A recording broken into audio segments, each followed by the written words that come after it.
The sun had barely crested the horizon when Wade Mercer first saw her walking across the dusty expanse toward his ranch.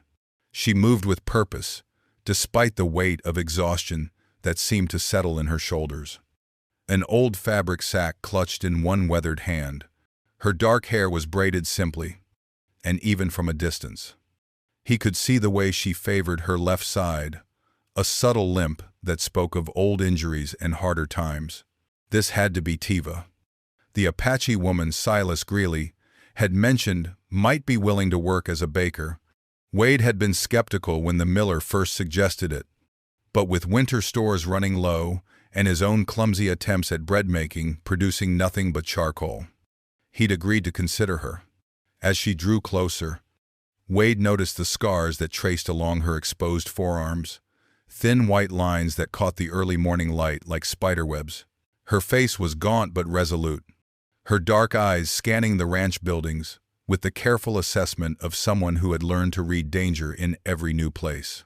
She wore a faded blue dress that had been mended multiple times, and her boots were worn thin at the heels. Everything about her spoke of survival, of a person who had been forced to adapt to circumstances far beyond her control. Wade stepped down from the porch where he'd been watching her approach, his own weathered hands hanging at his sides. He was a tall man, made broader by years of ranch work, but there was something in his posture that suggested he carried burdens heavier than hay bales. His brown hair had begun showing gray at the temples, and deep lines had settled around his blue eyes, lines that spoke more of worry than laughter. He'd been living in near silence for over a year now, ever since his wife Sarah had died of fever, leaving him alone with their daughter May, who hadn't spoken a word since that terrible winter. "You'd be Tiva," he said when she was close enough to hear him without shouting. His voice carried the roughness of disuse, like a tool left too long without oil. She nodded, setting down her sack and straightening to meet his gaze directly. "Silas Greeley said you need someone who can bake bread." Her English was careful but clear, each word chosen deliberately. There was no deference in her tone, no attempt to make herself smaller or less threatening. She had learned, Wade realized, that survival often depended on presenting strength, even when you felt broken inside. "That's right." Wade gestured toward a small wooden structure near the livestock pens. "There's a shack there you can use. It's not much, but it's got a roof and walls. Work starts before dawn, and I'll expect fresh bread every morning. Payment is room, board, and $2 a week." Tiva's eyes followed his gesture to the modest building. It was clearly separate from the main house, isolated and spare. She'd lived in worse places, slept in barns and root cellars, worked for families who wouldn't let her eat at their tables or use their wells. At least this man was being direct about the arrangement, rather than pretending kindness he didn't feel. "I'll need to build an oven," she said. "Clay and stones. I know how to make it work, but I'll need materials." Wade nodded. "Whatever you need for baking, you can have. Just don't expect to be coming up to the main house." "My daughter," he paused, his jaw tightening slightly. "She doesn't need strangers bothering her." Tiva understood. She'd worked for enough grieving families to recognize the signs. Somewhere in that house was a child who had been wounded by loss, and this man was trying to protect what little remained of his world. It was an impulse she recognized in herself, the desperate need to control whatever small space you could when everything else had been torn away. "I won't bother anyone," she assured him. "I just bake bread." But even as she said it, Tiva's attention was drawn to a flash of movement near a large cottonwood tree that stood between the house and the barn. A small figure sat on a rope swing, partially hidden by the tree's massive trunk. The child, it had to be his daughter, was watching them with the intense focus of someone much older than her. Years appeared to warrant, even at this distance. Tiva could see the way the girl held herself, perfectly still, except for the small movements needed to keep the swing swaying gently. There was something haunting about that stillness, something that reminded Tiva of her own childhood after the soldiers had come to drive her people from their homes. Wade noticed the direction of her gaze and his expression hardened. "That's May. She's 7. And like I said, she doesn't need strangers in her business." "I understand," Tiva replied, though her eyes lingered on the small figure beneath the cottonwood. She'd been 7 once too. When her world had first been shattered, she remembered the weight of silence, how it could become both shield and prison. That afternoon, Tiva spent her time gathering materials for the oven. Wade had been true to his word about providing what she needed. He'd pointed her toward a pile of clay-rich soil near the creek and told her she could take stones from an old foundation that had been torn down the previous year. As she worked, shaping clay and selecting stones of the right size and shape, she was aware of being watched. May had moved from the swing to various vantage points around the yard, always maintaining distance, but clearly fascinated by what this strange woman was doing. Tiva had learned to work under scrutiny. In the years since her tribe had been scattered, she'd been stared at, whispered about, and sometimes worse. But there was something different about May's attention. It wasn't hostile or fearful, it was curious, almost hungry. The child was watching not with suspicion, but with the intensity of someone trying to solve a puzzle or understand a new language. The oven took 3 days to complete. Tiva worked methodically, building the dome shape layer by layer, leaving spaces for airflow and a chimney. She'd learned the technique from an old Mexican woman who'd taken pity on her during her first winter as a refugee, teaching her the skills that would allow her to earn money in a world that had little use for displaced Apache women. The work was familiar and soothing, mixing clay with her hands, feeling the texture change as she added water and straw, building something useful from raw earth. On the evening of the 3rd day, as she was applying the final layer of clay to seal the oven walls, May ventured closer than she had before. The child approached to within 20 feet, close enough for Tiva to see her clearly for the first time. May was small for 7, with her father's blue eyes and light brown hair that had been braided simply but carefully. She wore a practical dress that showed the signs of having been let down at the hem as she grew, and her feet were bare despite the cooling evening air. But it was her expression that struck Tiva most intelligent and watchful, but marked by a sadness that no child should have to carry. "Tomorrow I'll fire it for the first time," Tiva said, not looking directly at May, but speaking loud enough for her to hear. "It takes a long time to heat properly. The fire has to burn just right, or the bread won't rise." May said nothing, but she didn't leave either. She simply stood there, watching as Tiva cleaned clay from her hands and tools. When Tiva finally gathered her supplies and headed back to her shack, May remained by the oven, running her small fingers along the smooth clay surface. That night, Tiva lay on her narrow cot and listened to the sounds of the ranch settling into darkness. Cattle lowed softly in the distance, and somewhere an owl called out across the plains.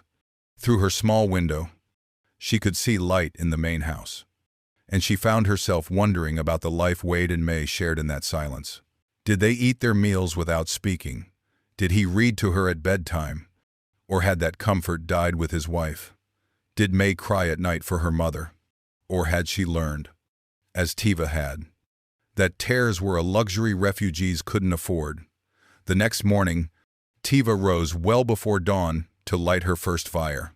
The process was delicate, building heat gradually so the clay wouldn't crack, maintaining the right temperature for the stone floor to heat evenly.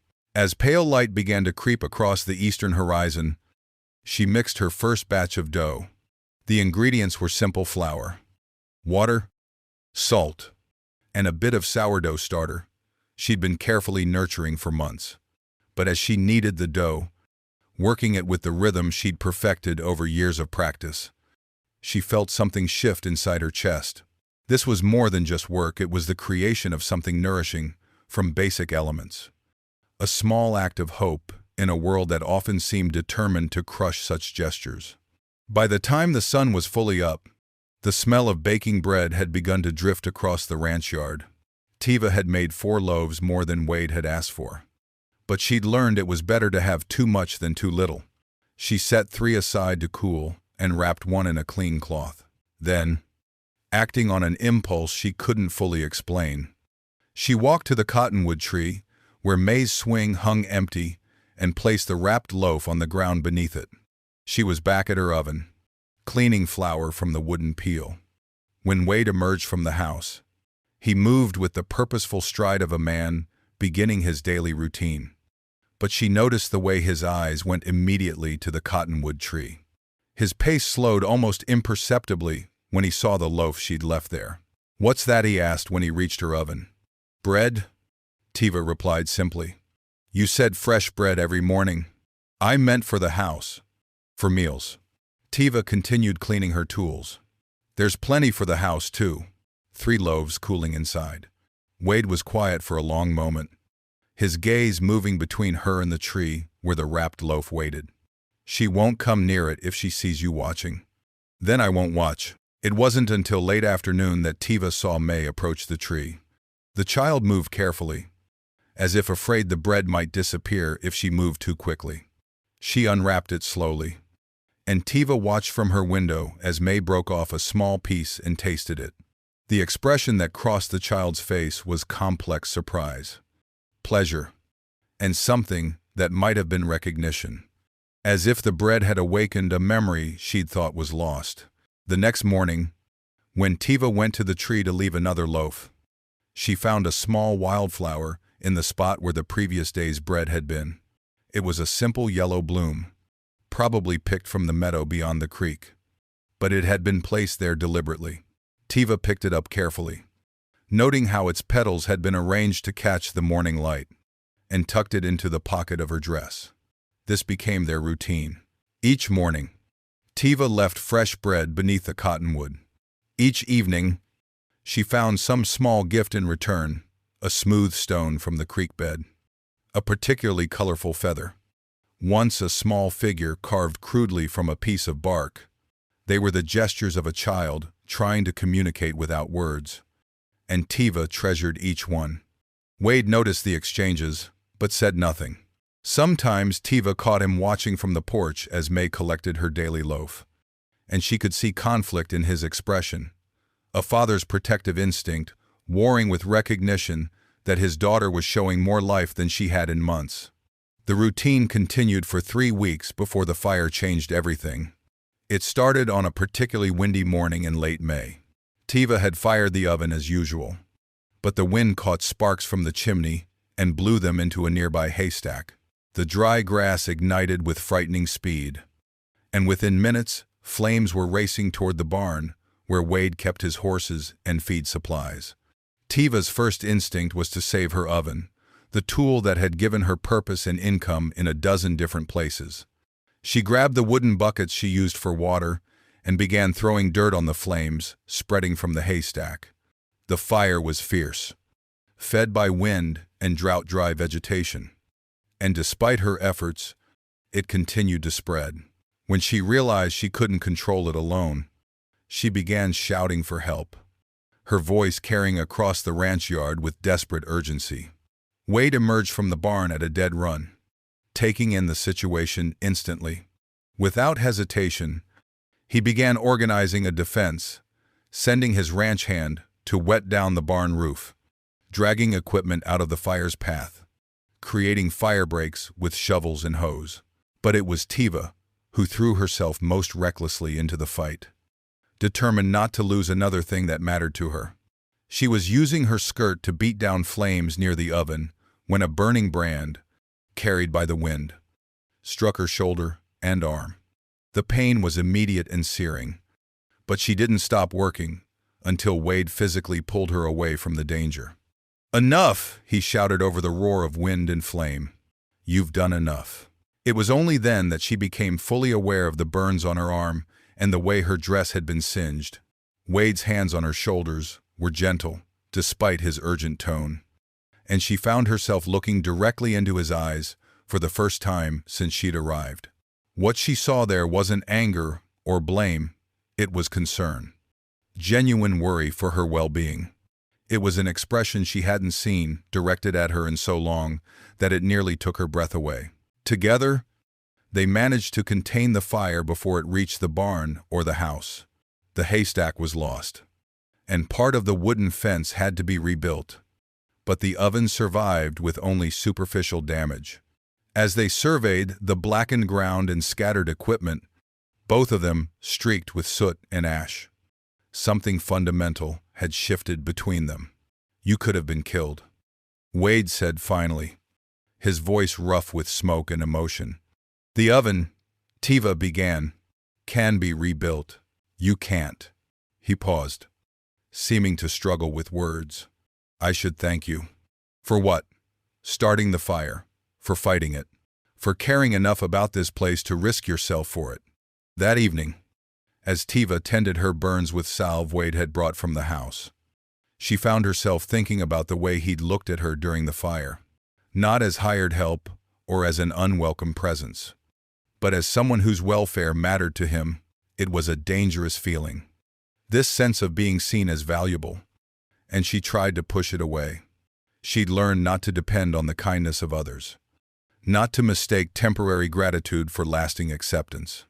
But the next morning, when she went to leave bread beneath the cottonwood tree, she found May waiting there. The child was sitting on her swing, feet dragging in the dirt, and she looked up when Tiva approached. For a long moment they simply looked at each other, the wounded Apache woman and the silent child, both carrying scars that couldn't be seen from the outside. Then May slid down from the swing and walked directly to Tiva. Without speaking, she held out her small hands. And Tiva understood. She unwrapped the loaf of bread and tore off a portion of the dough she'd brought to start the next day's batch. May took it between her palms and began to shape it, her small fingers working the dough with surprising skill. Together, they made small figures, animals, and shapes that might have been people. Most of them were crude and would bake unevenly. But May's laugh when one of her horse-shaped creations emerged from the oven, lopsided and charming, was the first sound Tiva had heard from the child. It was a bright, musical sound that seemed to transform the entire ranch yard. And when Tiva looked toward the house, she saw Wade frozen on the porch, his face a mixture of joy and disbelief. From that day forward, May began spending more time near the oven.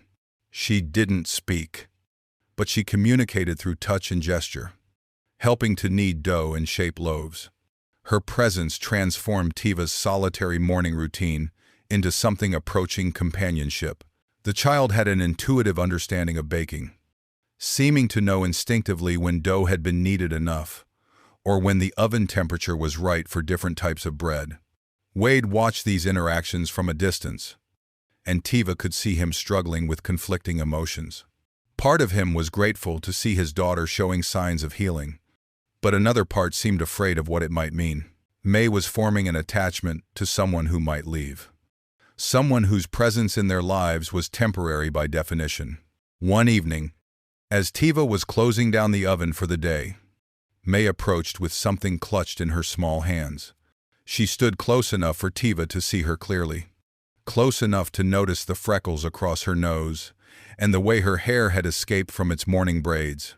When she opened her hands, she revealed a small bread roll she'd shaped and baked herself, crude but recognizable as a human figure. "Mama bake," she whispered, the first words she'd spoken aloud in over a year.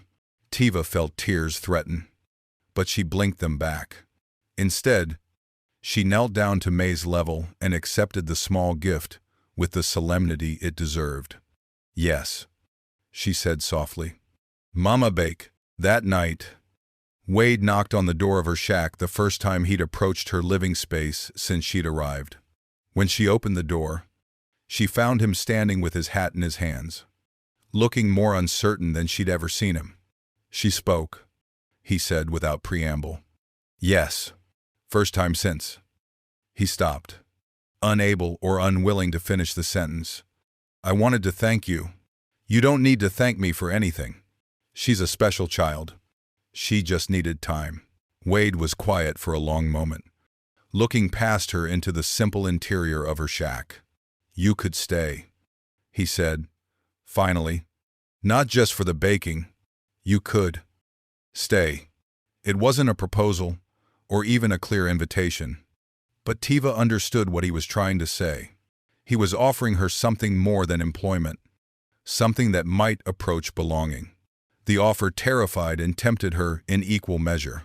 "People in town talk," she said, "about the Apache woman living at your ranch, about what that might mean. Let them talk.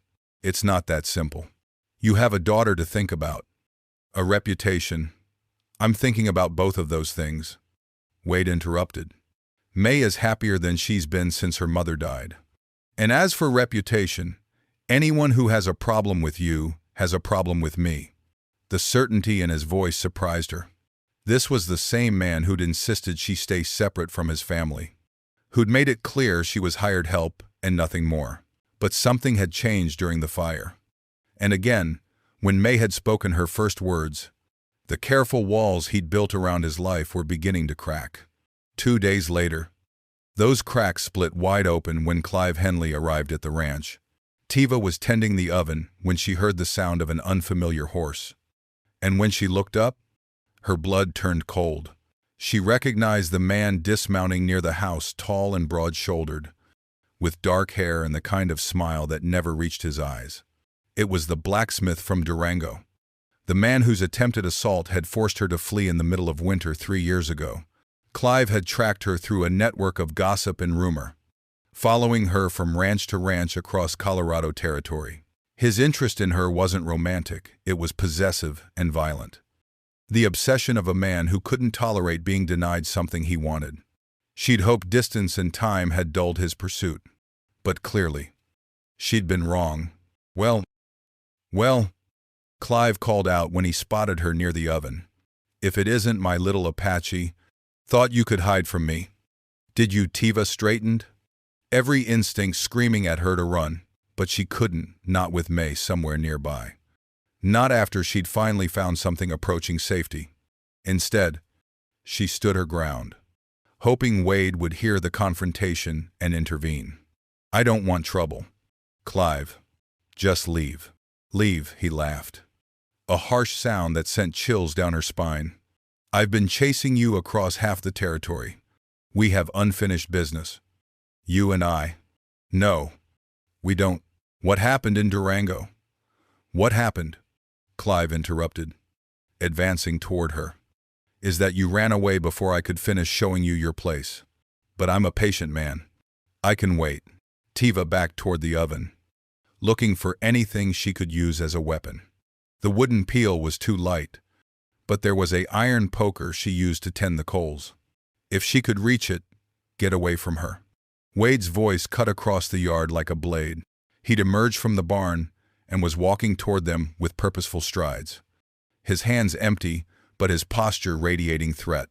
Behind him, at a safe distance, May watched from beside the cottonwood tree.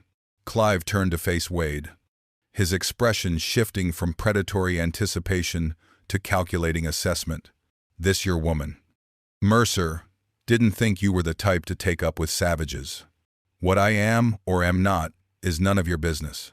What is my business is that you're on my land, threatening my employee." Employee Clive's laugh was uglier this time. "Is that what you call her? Because, from where I stand, it looks like you've got yourself a little Apache whore." The words were designed to provoke, and they succeeded. Wade covered the remaining distance between them in 3 quick strides, his fist connecting with Clive's jaw in a solid right cross that sent the bigger man staggering backward. "Say that again," Wade said quietly, "and I'll kill you where you stand." Clive recovered quickly, spitting blood and drawing a knife from his belt. Big words for a man who's forgotten his place. "Maybe I need to remind you what happens to white men who get too friendly with Indians." The fight that followed was brutal and desperate. Clive was younger and larger, but Wade had the advantage of fighting on familiar ground for something he cared about. They grappled and struck, rolled in the dirt, crashed into fencing. When Clive managed to pin Wade and raised his knife to strike, Tiva didn't hesitate. She threw herself forward, catching Clive's wrist and throwing off his aim so that the blade struck earth instead of flesh. Her intervention gave Wade the opening he needed. He drove his fist into Clive's solar plexus, doubling him over, then followed with an uppercut that sent him sprawling. While Clive gasped for air, Wade retrieved the fallen knife and pointed it at the man's throat. "You're going to get on your horse," Wade said, his voice deadly calm, "and you're going to ride away from here.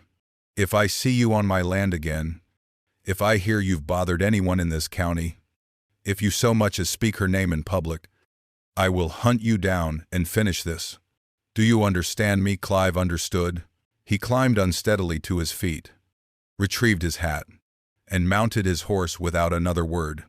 As he rode away, Wade turned to check on Tiva, who was standing with one hand pressed to her ribs where she'd taken an elbow during the struggle. "Are you hurt?" he asked, his hands hovering uncertainly near her shoulders. "I'm fine." "Wade, I'm sorry. I should have told you about him. Should have warned you. You don't owe me any explanations." Wade interrupted. "What you've been through, what you've survived, that's your business. But if staying here puts you in danger, are you asking me to leave?" Wade was quiet for a long moment, looking at her with an expression she couldn't read. When he finally spoke, his voice was rough with emotion. "I'm saying if you want to leave, I'll understand. But if you want to stay, if you choose to stay, then don't ever leave me. Don't leave us." It wasn't quite a declaration of love, but it was close enough. Standing there in the dusty ranch yard, both of them bruised and shaken, Tiva felt something settle in her chest that she'd thought was lost forever, the possibility of home. "I won't leave," she said quietly. 3 days later, Wade knocked on her door again. This time, he wasn't carrying his hat. Instead, he held a small object wrapped in cloth. When Tiva opened the door, he held it out to her without speaking. Inside the cloth was a ring, silver, tarnished with age, set with a small blue stone that caught the light. It was clearly old, clearly precious, and clearly significant. "It was my mother's," Wade said simply. "She wore it for 40 years of marriage." "It's not much," but Tiva stopped his words by taking the ring from the cloth and sliding it onto her finger. It was slightly too large, but she curled her fingers to hold it in place. When she looked up, Wade's eyes were bright with something that might have been relief. "No sermon," he said. "No preacher, just us. If that's enough." "That's enough," Tiva replied. They were married a week later in the space where the fire had burned away the old grass, allowing new growth to emerge. May wore a white dress that had been her mother's, altered to fit her small frame, and she carried a heart-shaped loaf of bread she'd baked herself as her contribution to the ceremony. The few neighbors who attended seemed uncertain about what they were witnessing, but they came anyway, drawn perhaps by curiosity, or by recognition that something significant was taking place. Edith Boyle, the schoolteacher, brought wildflowers from her garden. Silas Greeley, the miller who'd first suggested Tiva for the job, offered to supply flour at a discount for the first year of marriage. Even Mayor Vernon Klein and his wife attended, their presence lending a kind of official approval to the proceedings. There was no minister because none would perform the ceremony, but Wade had found an old territorial judge who agreed to officiate in exchange for a side of beef and the promise that the union would be legally recorded. The vows they exchanged were simple promises to care for each other, to face whatever came together, to build something lasting from the ashes of their individual losses. When the judge pronounced them married, Wade kissed his new wife gently, briefly, as if sealing a pact rather than expressing passion. But Tiva saw the way his hands trembled slightly as he held hers, saw the way he looked at her, as if she might disappear if he blinked. It was enough. The year that followed transformed not just their lives, but their entire community. The small shack by the cattle pens became the heart of something unexpected, a place where children came to learn that hands could create as well as destroy, that silence could be broken gently, That trauma didn't have to be permanent. May was the first student at what Tiva began calling the bread camp. But she wasn't the last. Word spread through the county about the Apache woman who could teach children to speak through their hands before finding their voices. Parents brought sons and daughters who'd been struck mute by loss or fear. Children who flinched at loud noises or couldn't sleep at night. Tiva welcomed them all. She taught them to knead dough, to shape loaves, to tend the fire that brought transformation. She showed them that bread was more than food. It was proof that simple ingredients could become something nourishing, that patience and care could create sustenance from basic elements. For children who'd learned that the world could be cruel and unpredictable, the reliable process of bread making offered a kind of healing. Wade quietly supported the expansion, building benches and tables, creating a small library where children could read while their bread baked. He never said much about why he encouraged what some in town saw as charity work. But Tiva understood. He'd watched his own daughter heal through the gentle process of creation, and he wanted other children to have the same opportunity.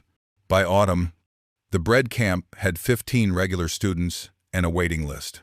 May, now 8 and chattering constantly, had become Tiva's assistant teacher, helping younger children and translating when their attempts at communication weren't immediately clear to adult eyes. That evening, as autumn wind swept across the plains and the first frost touched the windows, Tiva sat with her family around their fireplace.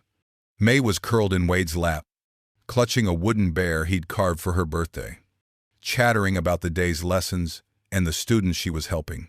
Wade listened with the devoted attention of a father making up for lost time, occasionally glancing at Tiva with the expression of a man who couldn't quite believe his good fortune.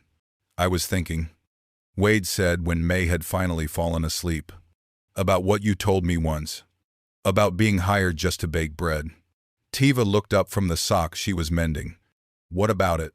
"Well, I did hire you to bake bread, but what you really did..." He paused, searching for words. "What you really did was bring us back to life. All of us, not just May and me, but every child who's come through that camp, every parent who's gotten their son or daughter back." Tiva set down her mending and looked around their small house at May, sleeping peacefully, at the books Wade had built shelves to hold, at the wedding ring that had grown comfortable on her finger, at the evidence of a life she'd never imagined possible. "I was hired to bake bread," she said quietly, "but I think maybe I was meant for something more." Outside, the wind continued its song across the Colorado plains. Inside their house, the fire burned steadily, casting warm light on 3 people who had learned that home wasn't a place you were born to, it was something you built. One day at a time, with patience and hope and the simple faith that tomorrow's bread would rise just as surely as today's had.